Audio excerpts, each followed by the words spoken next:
hojii ergamootaa boqonnaa 5 lakkoomsa 19 kaasee akkasidha nan dubbisa. Hojii ergamootaa boqonnaa 5 lakkoomsa 19 kaasee akkasidha maqaa Waaqayyootiin nan dubbisa. Ergamaa Waaqayyo Gooftaa garuu halkan balbala manadhaa sana banee isaan dura bu'ee fuudhee ba'e. Dhaqaatii mana qulqullummaa keessatti waa'ee dubbii jireenyaa isa haaraa kana hundumaa sabatti himaa isaaniin jedhee. Ameen. Ba'uu sagalee jedhuun dubbadha gabaabaatti. Iddoo kanatti yoo agartan akkuma beekamu egaa sagalee Waaqayyoo kana hojii ergamootaa kana yoo ilaaltan Yesuus Kiristoos inni mataa waldaa kiristaanaa ta'ee gaafa gara Waaqaatti asii ol ba'ee mataa waldaa kiristaanaa inni ta'ee mata duree waldaa kiristaanaa inni ta'ee barsiisa keenyaan mata duree inni ta'ee jireenya keenyaan mata duree inni ta'ee eega gara Waaqaatti ol ba'ee booddee waan tokko isaaniin jedhee ture bartootaatiin gaaf tokko akkuma beekamu ani gara Abbaatti ol nan deebi'aa amma ergama koo raawwadheera kaayoon gara biyya lafaa dhufeef kana xumureera gaafa jedhee Yesuus Kiristoos jabinaan bal'inaan wangeela Yohaannis keessatti gaafa dubbate sanaa kaasee gara Abbaatti nan deemaa dhaqeetan jedheetu boqonnaa 14 keessatti akkuma dubbatamu Yohaannis boqonnaa 14 keessatti mana Abbaa koo keessa iddoo jira dhaqeen iddoo sana isinii qopheessaa deebi'ee immoo dhufee fittan isin fudhadhee gattiin jedhee booddee jabeessee waa'ee ol ba'uu isaatii yookaas gara Abbaatti deebi'uu isaatii jabeessee akkuma haasa'aa ture sana barsiisee hidhaan namootaa hiikaa ture. Yeroon isaa gaafa ga'e gara Waaqayyootti gaafa gara Abbaa isaatti ol deebi'e garuu waa tokko dubbate gaaf tokko du'ee erga du'aa ka'ee booddee egaa waan diigee dhagaa caccabsee dhagaa diigee ka'ee booddee bartootaan akkas jedhe gaaf tokko waa tokko isaaniin jedhe akkasumatti asin ishee deema miti akkasumatti haftotuu hin taane kan bara baraan jiraatu isiniifan ergaa jedhe. Ameen jedha. Eega ana simbiraa ol nan ba'a garuu jedha yoo ol ba'e immoo deebi'ee dhufee sin fudhadha eega jedhee booddee garuu jedha dhaqee Abbaa koo biraa isinii wajjin kan jiraatu hafuura qulqulluu isaan abdachiisee ol ba'e ana ofii kooti nan deema ana ofii kooti gara Abbaa koo naqa garuu jedha simbiraa amma jiraattanii bara jiraattan hundumaatti isinii itti adda kan hin baane isiirraa adda kan hin baane yeroo hundumaa isin wajjin kan jiraatu yeroo hundumaa isin keessa kan jiraatu yeroo hundumaa jireenya keessan keessa mana keessan keessa kan jiraatu dhaqeetan isiniif ergaa jedhe dhaqeen isiniif ergaa jedhe. Yesuus Kiristoos hafuura isaa gaafa bartoota abdachiisee gara Waaqaatti ol ba'e hojii ergamootaa boqonnaa tokko keessatti akkuma agartanii dhaqeetan Abbaa koo biraa isiniif ergadee hojii ergamootaa boqonnaa 2 irratti immoo isa abdachiise sana isaanii raawwate isa abdachiise waa'ee isaa dubbachaa ture isa waa'ee isaa haasa'aa ture sana Abbaa koo biraa dhaqee isiniif ergasa jedhe sana hafuura qulqulluu isaaniif rabuute hafuura qulqulluudhaan guutaman erga mataa waldaa kiristaanaa ta'e Yesuus erga gara Waaqaatti ol ba'e booddee hafuura qulqulluutu dhufe hafuura qulqulluun gaafa dhufe immoo bakkee otuu hin taane keessa namaa buufate jireenya namaa buufate nuti hafuura qulqulluu ganaa gubbaatti waan waamnu qabnu keessa keenyaa kaafna malee. Ameen jedha. Ati mana Waaqayyooti waan taateef kanaaf eega akkattiin jedhee booddee hojii ergamootaa boqonnaa 2 irratti hafuura qulqulluun isaanirra bu'e eega hafuura qulqulluu isaanirra bu'e immoo afaan garaagaraa dubbachuu jalqaban arraba isaaniitii kame miilla isaaniitii kame waan nama dhibu dubbii sana irratti gaafa agartan hojiin ergamootaa kun bal'achuu waldaa kiristaanaa fi hundee godhachuu wangeelaa fi bal'achuu wangeelaa fi yookaas immoo ishee jalqabaati bal'isuu wangeelaa bal'achuu wangeelaaf hojiin ergamootaa kun ishee jalqabaati. Sababiin isaa erga Yesuus gara Waaqaatti asii ol ba'e booddee akkuma beekamu wangeelota keessatti Yesuus duukaa qaamaan jiraachaa turan qaamaan deemaa turan qaamaan arganii wajjin jiraachaa wajjin socho'aa turan amma garuu yeroo sana bartoonni hafuura qulqulluun irra hin buune waan ta'eef erga hafuura qulqulluu uffatanii booddee yerootti hafuura qulqulluun daangaa malee hojii wangeelaa daangaa malee bal'atteedha. Hojii ergamootaa kana keessatti wangeelaatu lafa qabate hojii wangeelaatu lafa qabate daandii wangeelaa lafa qabate erga maal ta'e erga humna waaqarraa argatanii booddee erga hafuura qulqulluun dhufee booddee hafuurri qulqulluun karaa hundumaa karaa bane galgala kanaa kaasee hafuurri kun karaa sii banaa. Iyyaati ameen jedha. Kesa mirgaal kaasaa galgala kanaa jedha karaatu naa banama jedha.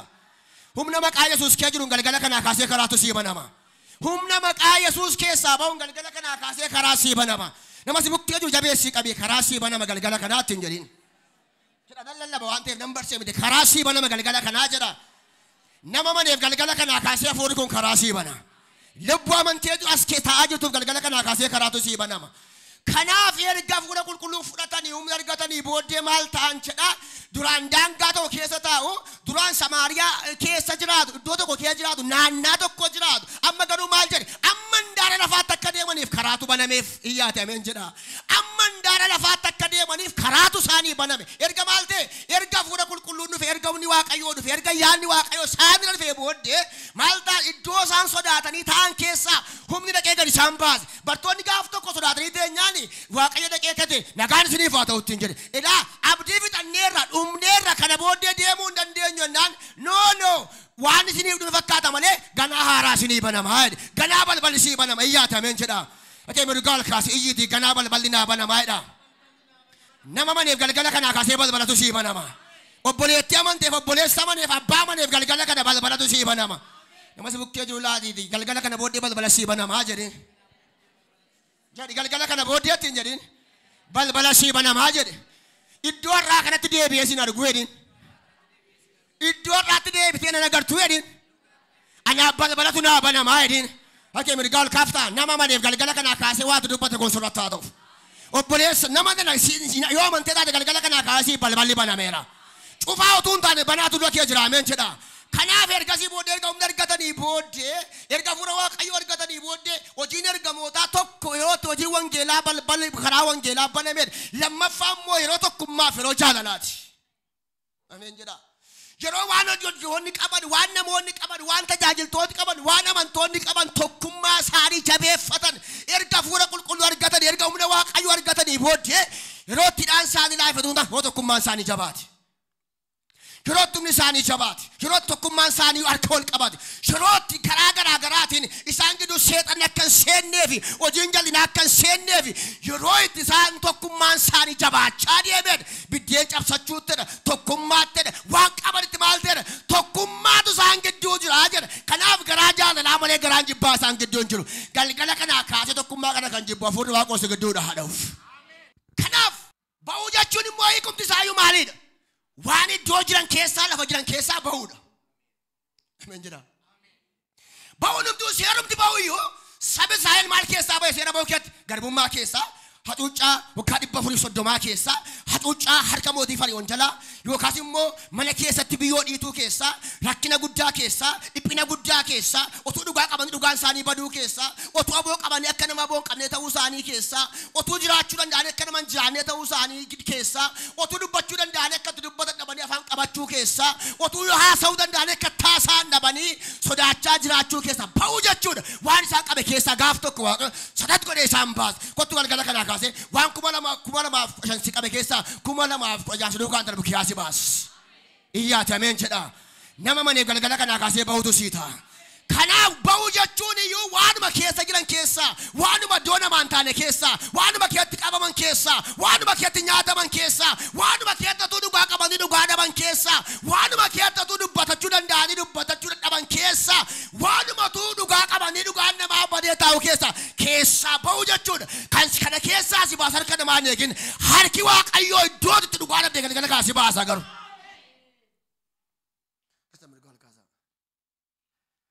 Yesus in jedha galgala kana ba'unnaa taa'edha. Jedha galgala kana iyyaati ba'unnaa taa'edha. Mee fana keessaa qadhaati galgala kana haa'edha. Ba'utu naa taa'edha. Dhiiga Kiristoosiin galgala kana ba'utu sii ta'a. Jireenya kee mana kee ba'utu ta'a. Ba'utu sii ta'a galgala kana. Kanaaf boqonnaa nama dubbisu ergamootaa kana keessatti gaaf tokko bartoonni otuu isaan hojii gurguddaa hojjetanii hojii dinqii waaqayyoo ittiin hojjetu Phexros fa'iin otuu waaqayyoo harka isaaniitiin dinqii gurguddaa hojjetu otuu waaqayyoodhaa gurguddaa ittiin hiiku otuu waaqayyoo hojii jabaa ittiin hojjetuuti gaaf tokko hinaaffaa duratti ka'e. Hinaaffaa duratti ka'e kun maa inni lubootuma yookaas immoo hojjetootumatu maal godhe hinaaffaa irratti kaasanii jedha. Maal waan ta'eef amantoota baay'achaa deeme hojii wangeelaatu jabaachaa deeme. Hidhaa gurguddaatti kamaa deeme amantootatti dhufanii dabalamuu jalqaban namootatu hidhaa garaagaraatu kamaa dhukkubsataa fiduu ka'ee utaalee gala. Naafa fiduu harka Phexros faatti ka'ee utaalee gala. Hojii gurguddaan gaafa hojjetamu naaffaatu itti ka'e. Gaafa gadi buutu seexanni naaffaa kan inni kaasu gaafa tolu baatuudha. Hin jira. Gaafa raftu seexanni naaffaa kan inni kaasu gaafa kaatuudha. Kaatee galgala kana minni gootee garaadii naa gubda garuu. Hin yaadame hin jira. Kufteetu hin taane kaatee. Iyyaati ameen jedha. Cabdeetu hin taane jabaatte. Laafteetu hin taane humna argattee galgala kana garaa diinaa gubdaa ameen jedha. Kanaaf gaaf tokko hojii wangeelaa jabaachaa bal'achaa gaafa deemu hojii wangeelaa lafa qabachaa gaafa deemu dhugaa wangeelaa dubbatamaa gaafa deemu hidhaan namootaa hiikamaa gaafa deemu namoonni dhukkubatti gaafa fayyan namoonni hojii naangoo waaqayyoo gaafa hojjetamu lolatti kaasanii namoota kana maal godhan qabanii mana hidhaatti geessan ergamoota qabanii mana hidhaatti naqanii jedha. Eega mana hidhaatti geessanii booddee waan nama dhibuu keessaa dubbiin dubbachuu barbaade Dhaqee maal godhan isaan lammaffaa dubbii wangeelaa akka lallabneef hojii wangeelaa akka hojjenneef dhugaa wangeelaa akka dubbanneef dhaqanii mana hidhaatti galan dhaqanii gaafa isaan galanii waan nama dhibu isaan hidhanii galanii ergamaa Waaqoo dhaqeetu kottaa maal hojjettan anoo isin hiine Waaqayyoodhe namatti dhamalee Waaqayyo hiine ameen jira dhimmi kee yoo namni dhayyuu harki Waaqoo ni dhimmalee ni qaba yaada ameen jira harka namaa warga Waaqoo jala maayitan harka Waaqoo tamanta taatee naan wanta harka namaa hidhame sodaatin Waaqayyo ofii isaatiin si hiika yaada ameen jira ergamoota kana mana hidhaatti dhaqanii gadeebi'an gaafa dhaqanii mana hidhaatti gashanii gaafa deebi'anii ergamaa Waaqoo dhaqeede kottaate asii baay'ee maal jennaan dhugaa fuutan kana wangeela fuutan kana baattanii midhaa kee teessanii dhaqaa wangeela labaay'e ni galle dhaqanii mana hidhaa keessaa maal godhe ergamaa Waaqoo dhaqee fuudhee bahe namatti garuu Waaqatu Waaqarraa ergamaatti erge maal ittiin jedhe dhugaa wangeelaa yerootti lallabdan malee hojii wangeelaa yerootti hojjettan malee yerootti wangeela bakkaan geessan malee yerootti hidhamtan miti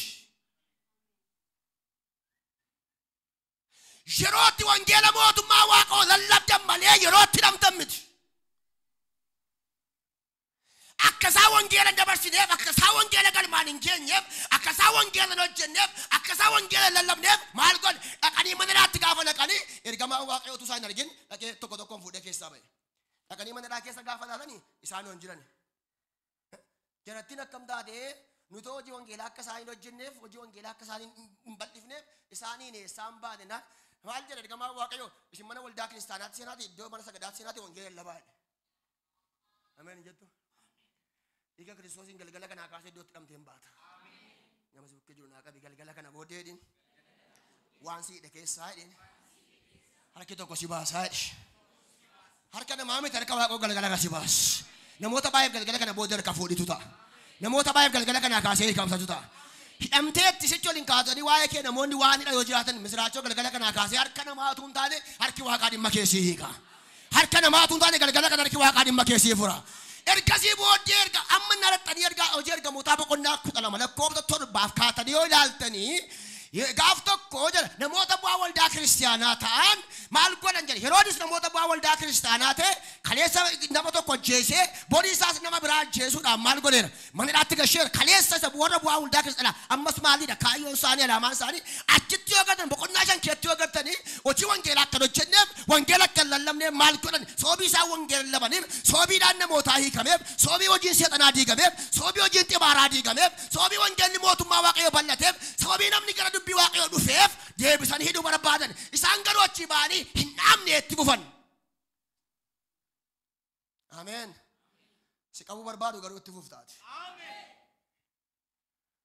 ameen jira si hidhuu barbaadu kaatee itti fuftaati mee itti fufannaa baddoodha jedhame akka jedhame yaadi itti fufannaa baddoodha hin beekun garuu harka tokko baay'ee kana keessatti argeera akkanaan jedha fuudhu qulqulluun galgala kana namoota baay'ee akka isaan deebi'anii hin qabamne tan qabee lafaa kaasanaa jiru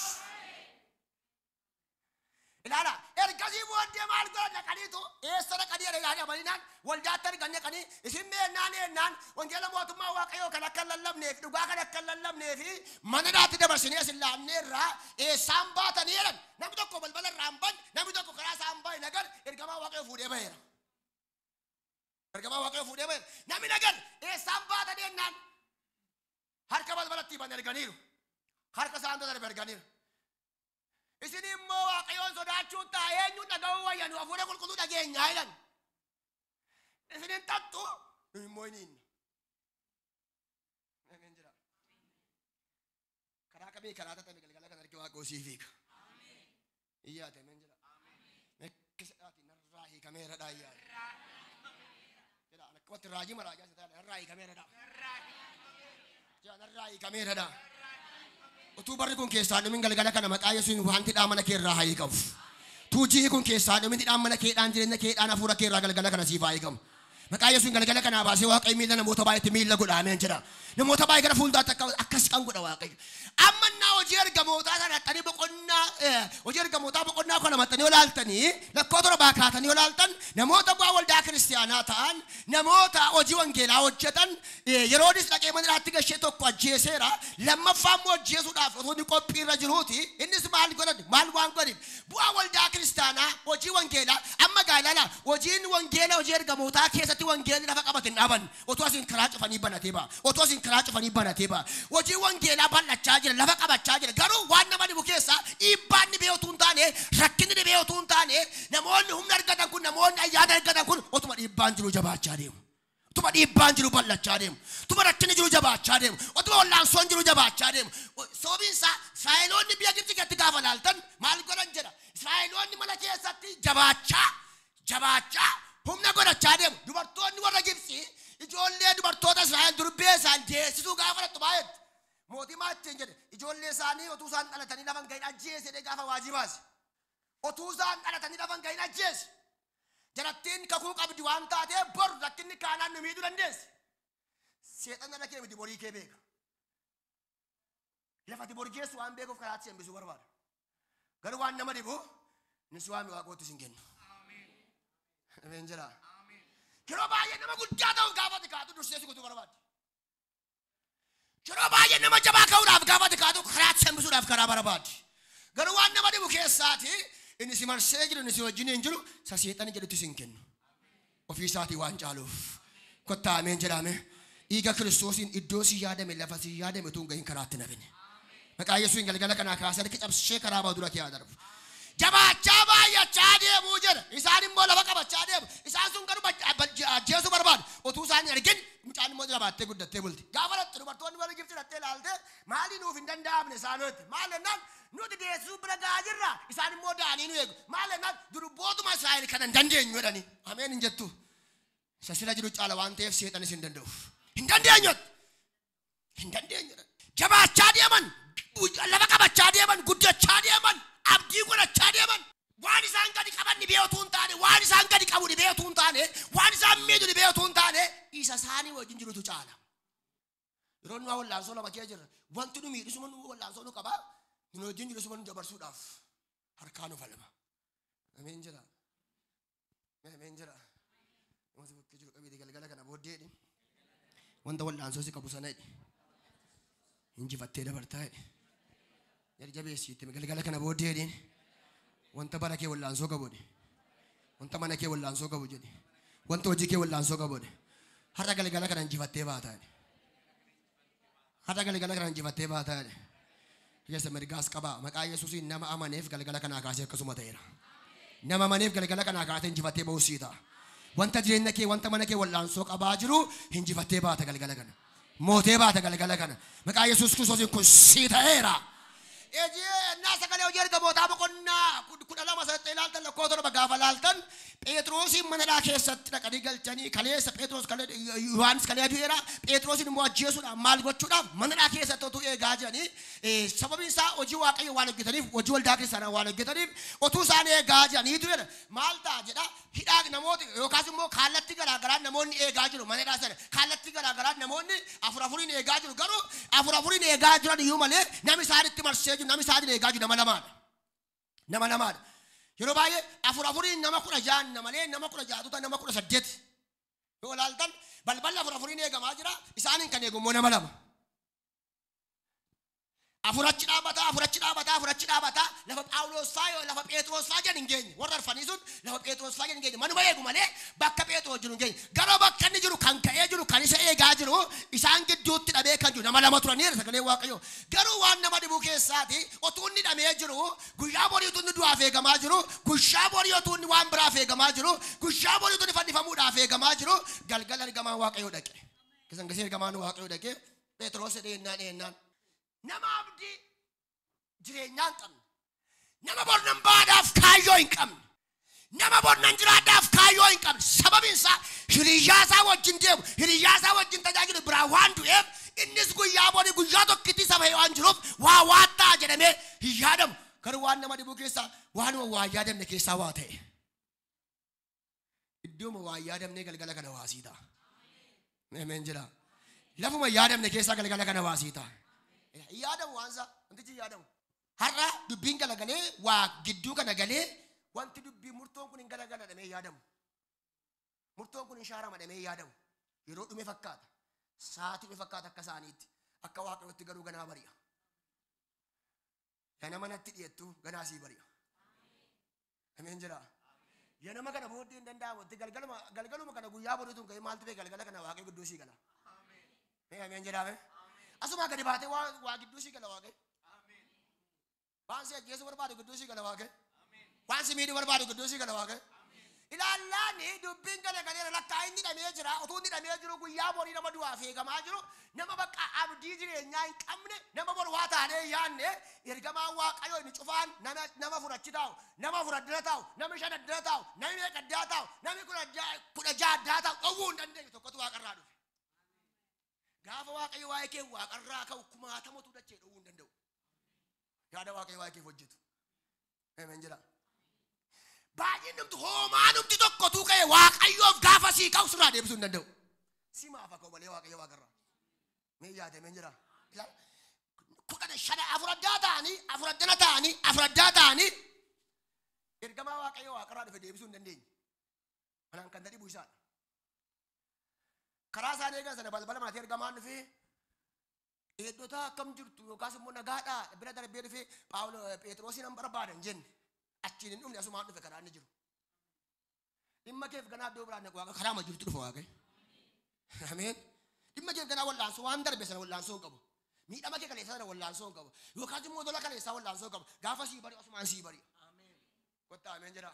Ameen. Keessa mirgaa qabaa karaati yaadne galgala kana Waaqayyo waa godha.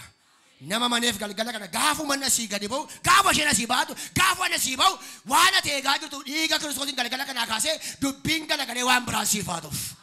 Waan biraa siif haa ta'uuf. Nama si bukkee jabeessi qabi galgala kana booddeedhin. Waan haaraa siquun namaa jedhe. Jedha asumaa gadi baateedhin. Oduu haaraa dhageessaa jedhin. Asumaa gadi baateedhin. Oduu haaraa dhageessaa jedhe. Nama maneef galgala kanaa kaasee ta'eera. Nama maneef galgala kanaa kaasee otuu guyyaan boriin ga'iin galgaluma kana oduu haaraa dhagayeeti. Dhiiga Kiristoosiin galgala kanaa kaasee dhimma kee gidduu sii galeera Waaqayyo. Ilaala ergamaan Waaqayyo dhaqee achi nannee asin nannee waan nama dhibu warra nama afurii achiin gaafan warra nama afurii kutata adduu afurii keessan hin gaafan qaxeexaadhuma eeddata achiin taa'aa jiru isaan asii ol eegaa jiru inni immoo karaa inni jiru dhufee mul'ate. Bakka alla kee dubbiin dhumeera. Karaa inni jiru dhufee mul'ate isa bukkee taa'utti hin dubbanne isa siitti hin dubbanne isa kanatti naasofne qaxeexaadhuma abbaa dhimmaa bukkee dhaqe. Ameen. Inni firdii dhugaa kennu galgala kanaa kaasee gara dhimma keessii faadhaku. Iyyaata ameen jedha. Wanta mataa siidhe kana keessa wanta mataa sinaanesse kana keessa galgala kana harki tokko qabeessi baas. Nama garatti adeemu wal'aaleef galgala kana Waaqayyo karaan ta'a. Asin nanne achin nanne tokko danaan rafa tokko danaan ta'a. Phexros gidduu isaanii jira. Inni addana taa'u nagarre inni as taa'u nagarre. Waan tokko isaan gidduun jiru bar hin urkaafaa jedhanii waan jabeessanii isa eeganiifi sochii biraan hin jiru isaan gidduutti hidhamee miilli isaa kophee ofirraa baasee isaan gidduu ciisaa jira waan ta'eef sochii tokko gochuu hin danda'u asiin itti maxxanee jira. Maaliif akkuma cannaqaniitu wajjin deemu waan ta'eef akkuma kanatti akkamaa godhi waan ta'eef du'aa boru guyyaatti jira waan ta'eef asiin tokko itti dhiibee taa'ee jira. Ergamaan Waaqayyo garuu gaafa dhufe isa kanattis hin buune isuma dhimma irraa qabu lafaa kaase. Yaatameen jedha. Kottu galgala kana kaase si bukkeetuun ta'in shee si bukkeetuun ta'in si maafedee galgala kana tokko Waaqarraa gadi bu'uuf. Yaatameen jedha. Iyyaati waan haaraan naa taa'edha. Laassaakaatu iyyaati waan haaraan naa taa'edha. Dhiiga Kiristoosiin nama maneef galgala kana kaasee waan haaraan siif haa ta'u. Maqaa Yesuusiin galgala kana kaasee waan haaraan siif haa ta'u. Keessa mirgaa akka godhaati waan haaraan naa taa'edha. Ilaa waan haaraan naa taa'edha. Nama tokkoof galgala kana kaasee dhimma keetti si malateesseera Waaqayyo. Dhimma keetti darbeera Waaqayyo. Hidhaa waggaa baay'ee rakkina waggaa baay'ee galgala kana kaasee irraanfattee lafaa kaataameen jetta. Asin dubban asitti hin buun saatti godhee maal Phexrosiin nagee isaaf hin ergamne isa kanaaf hin ergamne isaaf isheef hin ergamne maaliif qabdan namicha kana hin jenne wallaansoo hin qaamne fuudheen deema akkam goota dhee goolii hin qaamne lola kaasuu hin barbaanne namicha fudhatee deeme. Akka ameen jedha. Ameen jira.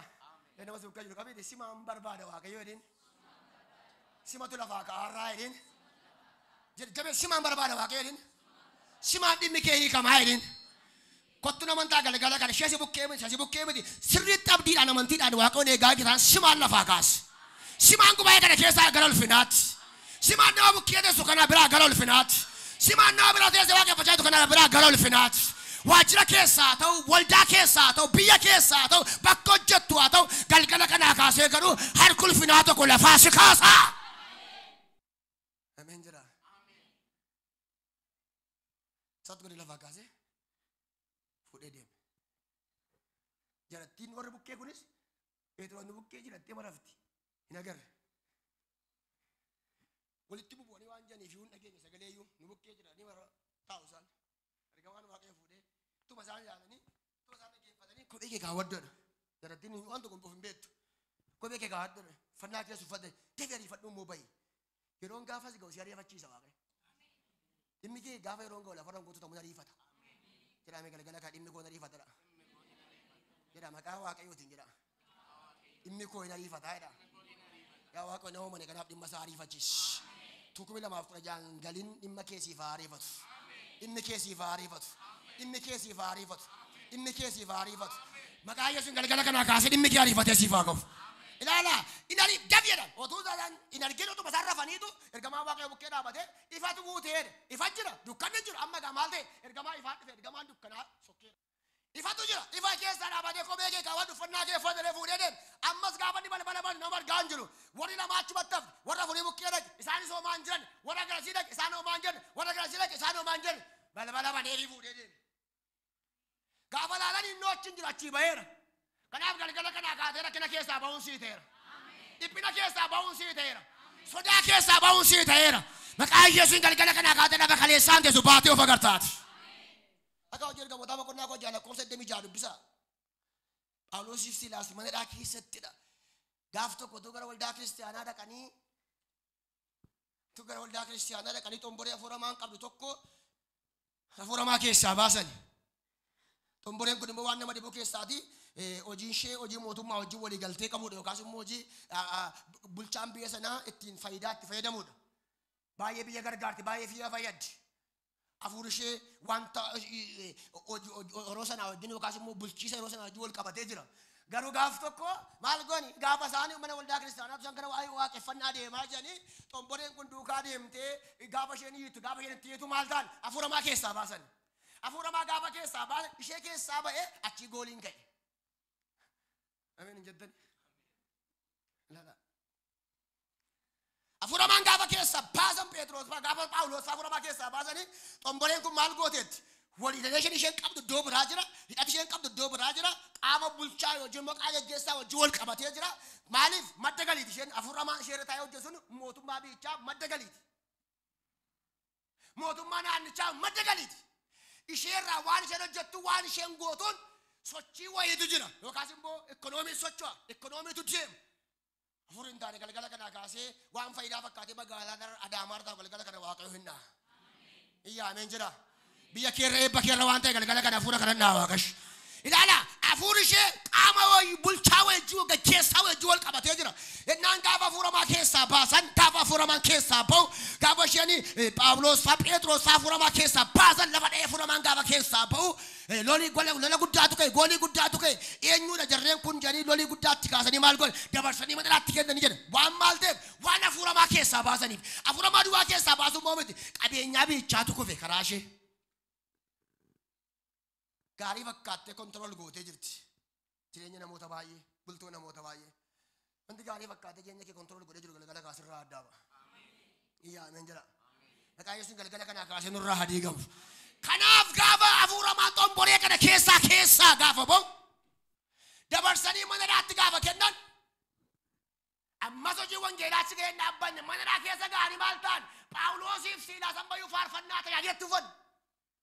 Waan nama dhibu maal jarri kun jedhaniin manadaa keettootu isaan wangeela labanii namoonni baay'een hidhaatti hiikamaa jiru. Hidhaan namoota baay'ee hiikamaa jira. Phaawulos gaafa isaan faarfannaa faarfatan gaafa isaan waaqeffachuu jalqaban gaafa isaan waaqayyoon kadhatanii faarfatan jedha. Kadhatanii faarfatan. Kana kanii gaafa isaan faarfannaa faarfatan isaan duwwaarraa utuu hin taane isaan bukkee namoota jiran irraa hidhaan hiikame. Humna waaqayyootu dhufe. Humna waaqayyootu mul'ate. Gaafa fayyadate gaafa sirraa hidhaan hiikamse duwwaa utuu hin taane maatii keerraa, biyya keerraa, waajjira keerraa karaa kee galgala kana waaqayyoodhaan irraa hiika. Iddoo jirtu konkolaataati qabattee deemtu keessaa, manatti jiraattu keessaa, nama tolchee deemtu keessaati gaafa ulfina waaqayyoo fudhattee deemtu hafuura maatu yeebaa. Maqaa gooftaan galgala kana hafuura akkasii si argatu. Humna akkasii na argatu. Kanaaf gaafa isaan Phaawulos fa'aa mana hidhaa Siilaas fa'aa gaafa isaan faarfatan mannidhaan sochee jedha. Dingata tuursaa waaqarraa hin dhaga'ame jedha. Sagalee waaqarraa hin dhufe mana qulqullummaa mana doorsa yookaas immoo mana hidhaa sana keessa hin guute jedha. Gaafa mana hidhaa keessa ulfinni waaqayyoo guutu maal ta'a? Hidhaan warra hidhamanii hiikamuu jalqabeedha. Lakkaa tajaajilli iddoon filatu. Lafa jirtutti Yesuus gooftaa ta'uu isaa dubbattee naan hojiin seexanaa hin diigama. Iyyaa ameen jira.